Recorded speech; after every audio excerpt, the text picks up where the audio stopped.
बुद्ध की मूर्ति। चीन के चांगचू नामक प्रदेश में एक मठ था जहाँ के महंत काफी ज्ञानी और कर्मठ थे।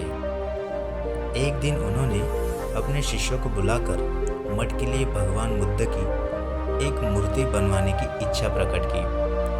महंत बोले, इस कार्य के लिए आप घर घर जाकर धन संग्रह कीजिए। किसी से बलपूर्वक धन मत लीजिए। जो इच्छा वह खुशी से दे उसी से लीजिए। शुभ कार्य हेतु धन संग्रह भी शुद्ध तरीके से होना चाहिए।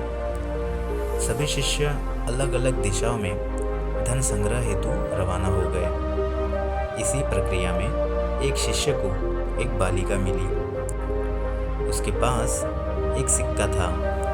जब उसे भगवान बुद्ध की प्रतिमा निर्माण के विषय में चल रहे धन संग्रह के बारे में पता चला तो उसने श्रद्धावश वह एकमात्र सिक्का दान करना चाहा, किंतु शिष्य ने सिक्के को अति तुच्छ समझकर लेने से इनकार कर दिया।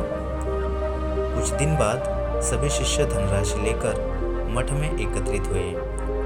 महंत ने मूर्ति का निर्माण आरंभ करवाया, किंतु अथक प्रयास के बाद भी मूर्ति संपूर्ण नहीं हो पा रही थी। कोई न कोई कमी आ रही थी। इस पर महंत को संदेह हुआ। उन्होंने शिष्य से धन संग्रह के बारे में पूछा। सभी ने बारी बारी से अपने अनुभव सुनाए। इसी क्रम में जब तिन्नू का प्रसंग आया तो महंत पूरी बात समझ गए।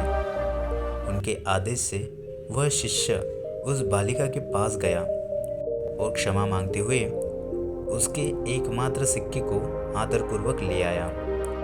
धातुओं के घोल में उस सिक्के को देने पर सहज ही एक सुंदर मूर्ति का निर्माण हो गया। यह कथा श्रद्धापूर्ण दान की महत्ता को प्रस्तावित करती है।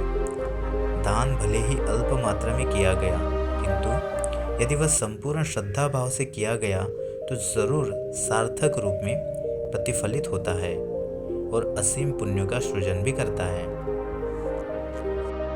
इस कहानी से आपने क्या सीखा, हमें कमेंट बॉक्स में बताएं।